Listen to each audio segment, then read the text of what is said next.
Kompas Bisnis kembali hadir, saudara. Jumlah kementerian atau lembaga di pemerintahan Prabowo Gibran diperkirakan bertambah.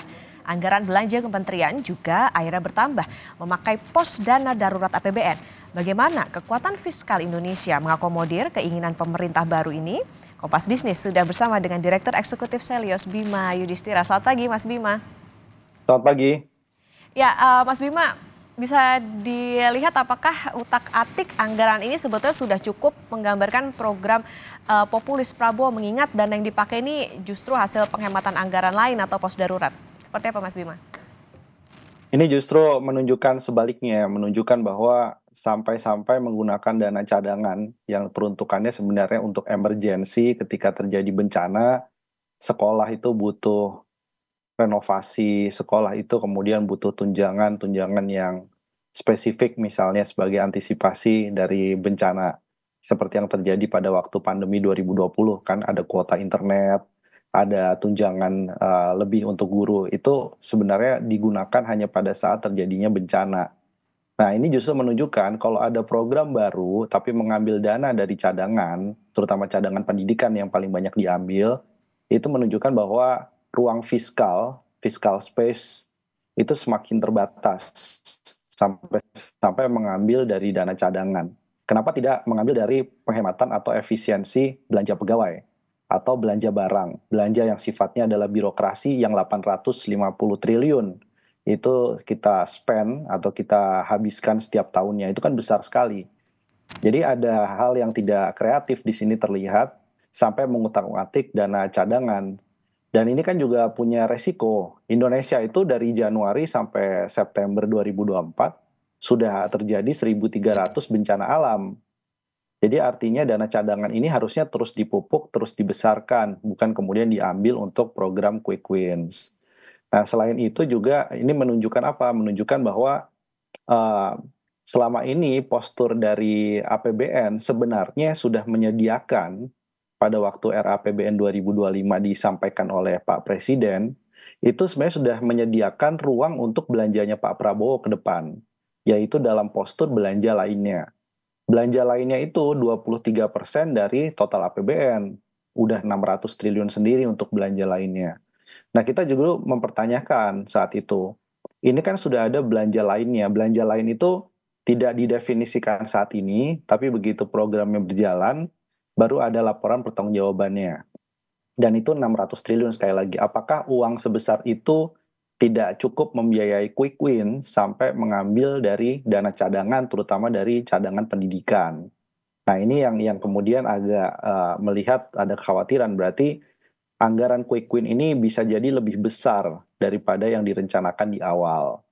Nah, dan penambahan nomenklatur menjadi 44 kementerian lembaga, itu rencananya itu juga memakan belanja yang lebih besar lagi. Di saat yang sama, ada belanja bunga utang yang harus dibayar 550 triliun. Ada utang jatuh temponya 800 triliun tahun depan.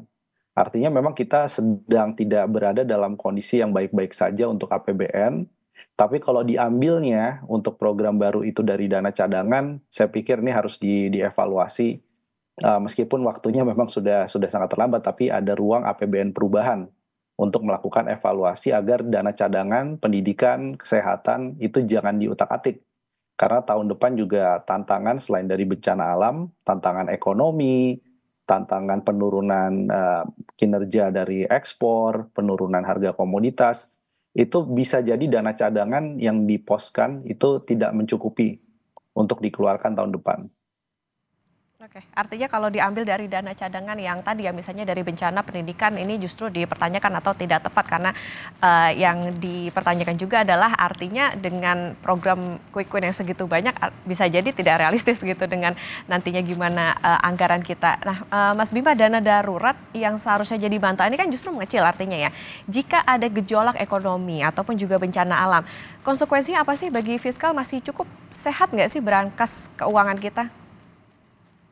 Ya, ini kemudian tergantung dari yang namanya bencana itu apakah bencana ekonominya terjadi shock, resesi global, terjadi tekanan ekonomi di Amerika Serikat, ekonomi China misalnya masuk dalam tahap pertumbuhan yang sangat rendah.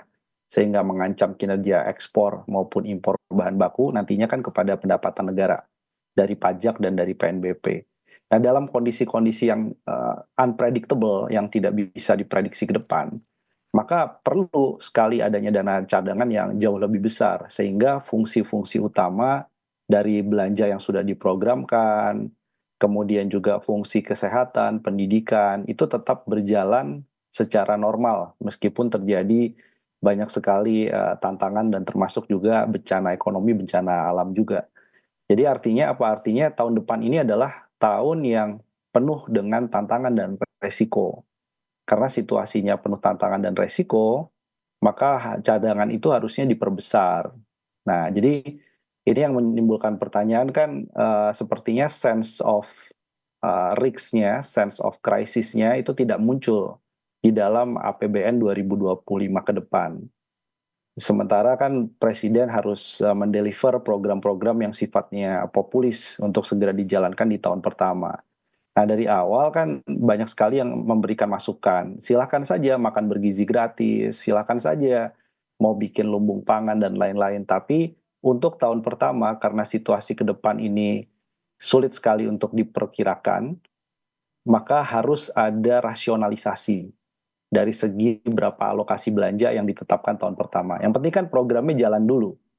Makan bergizi gratis tuh 1 triliun rupiah dalam 1 tahun, yang penting jalan dulu kan mereka bisa klaim bahwa programnya sudah berjalan, yang penting untuk tahun pertama. Baru tahun kedua melihat situasi, rasio pajak, beban utang, beban belanja lainnya, silakan untuk dilakukan penambahan. Nah, ini kan kelihatannya tahun pertama program quick win ini memakan anggaran besar, padahal ini adalah program yang baru pertama kali dijalankan. Jadi ada resiko failure-nya atau resiko miss dari perencanaan awalnya juga cukup besar.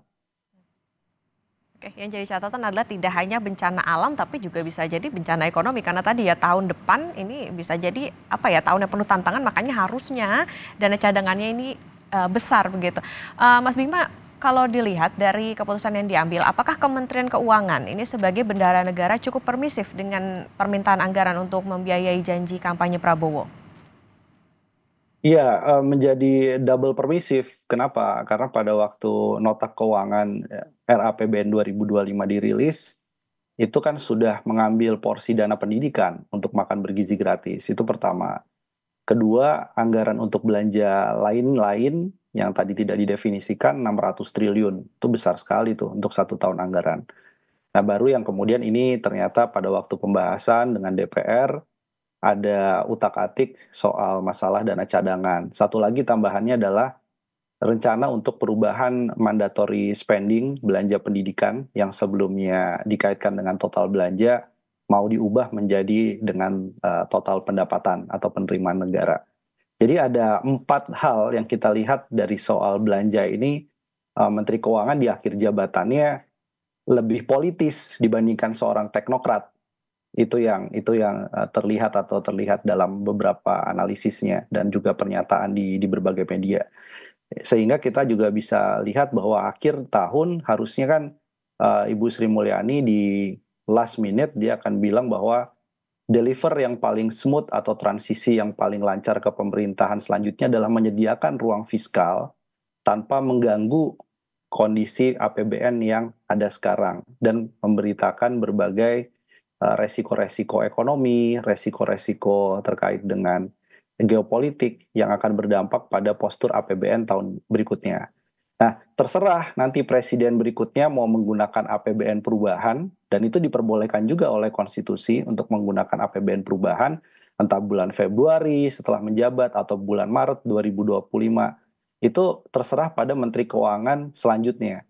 Nah, ternyata kalau dilihat dari 4 faktor yang membuat menjadi permisif tadi, itu akhirnya terlihat bahwa sebenarnya transisinya juga terlalu menganak-emaskan kelancaran pemerintahan Prabowo begitu ya, dibandingkan kemudian kredibilitas sebagai seorang teknokratis di akhir masa jabatan Menteri Keuangan.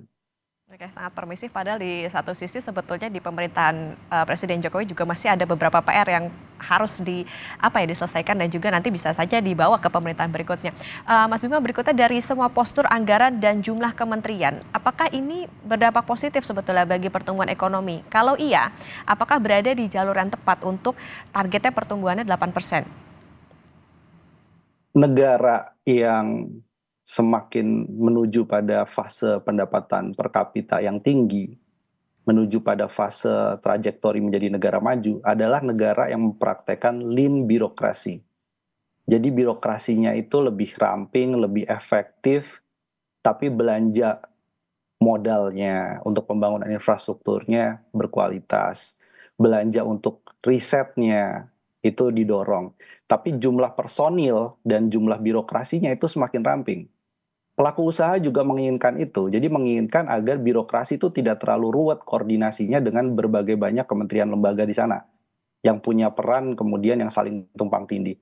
Nah, kalau dikaitkan dengan rencana 44 nomenklatur kementerian lembaga, ini bukan persoalan hanya pada boleh atau tidaknya, tetapi ya ada konsekuensinya. Biayanya dari mana? Kalau biayanya kemudian dengan penerbitan utang baru, bunga utangnya akan semakin meningkat. Kemudian yang kedua adalah terkait dengan efektivitas pekerjaan. Apakah misalnya program pangan terkait dengan makan bergizi, kemudian terkait lumbung pangan, food estate, apakah tidak bisa dicantolkan kepada kementerian lembaga yang sudah existing tanpa membentuk kementerian baru? Nah, itu jadi pertanyaan. Jadi alih-alih melakukan efisiensi untuk belanja birokrasi sehingga uang lebih banyak untuk disalurkan ke sektor usaha swasta, masyarakat, UMKM. Tapi yang terjadi sekarang ini adalah likuiditas dari publik itu seolah membiayai belanja birokrasi melalui penarikan pajak. Nah, ini yang dalam ekonomi disebut sebagai crowding out effect. Jadi uang yang harusnya berputar di masyarakat, uang yang harusnya berputar di perbankan untuk pembiayaan kredit, akhirnya karena belanjanya besar, membutuhkan pembiayaan, uangnya menjadi parkir di surat utang pemerintah. Dan kalau ini terus berlanjut, maka ada kekhawatiran menjadi overhang. Overhang itu adalah utang bukan lagi menjadi leverage atau pengungkit pertumbuhan ekonomi, tapi justru menjadi beban dia bagi perekonomian. Karena uangnya banyak ditumpuk di pemerintahan dibandingkan untuk menjalankan stimulus ke sektor dunia usaha. Oke, artinya dengan dana yang terbatas ini harusnya jangan muluk-muluk juga nih soal kementerian lembaganya bisa lebih efisien dan jangan sampai mubazir sampai ditambah segitu banyak. Oke, Mas Bima terakhir singkat saja Mas Bima, bagaimana dengan target penerimaan negara yang tidak berubah signifikan? Apakah bisa disimpulkan pemerintah pesimistis mendapat sumber penerimaan baru? Ya, jadi kalau targetnya kemudian hampir sama atau tidak mengalami perubahan signifikan, itu berarti memang tantangan dari sisi rasio pajak tahun depan ini cukup challenging, cukup menantang. Terutama yang berasal dari penerimaan sumber daya alam. Harga nikel, meskipun sudah terjadi masifnya hilirisasi, tapi harga nikel di pasar internasional pun juga sangat rendah hari ini. Selain itu juga harga CPO, kemudian batu bara belum bisa terlalu menopang dari sisi penerimaan negara. Artinya memang rasio pajak ini harus hati-hati. Begitu rasio pajaknya dicari dengan menyasar kelas menengah, efeknya nanti kepada konsumsi rumah tangga, kepada ekspansi dari dunia usaha juga, industri yang sedikit melemah tahun depan. Jadi dengan target yang ada sekarang pun juga pemerintah harus ekstra hati-hati dalam melakukan kebijakan perpajakan. Jadi harus menyasar basis pajak baru, jangan menyasar kelas menengah, karena bebannya sudah terlalu banyak. Oke, berarti memang lagi-lagi harus realistis, evaluasi juga harus diutamakan, dipertimbangkan soal tadi bagaimana untuk menjalankan program-program quick win, karena tadi dananya sebetulnya juga ada tapi terbatas sampai memakan cadangan ada pendidikan, bencana, padahal seharusnya bencana itu yang perlu diperhatikan, karena tidak hanya bencana alam tapi juga bencana ekonomi, ini yang harus jadi pertimbangan di pemerintahan berikutnya. Terima kasih Direktur Eksekutif Selyos Mas Bima Yudhistira sudah bersama di Kompas Bisnis, sehat selalu Mas. Sama-sama.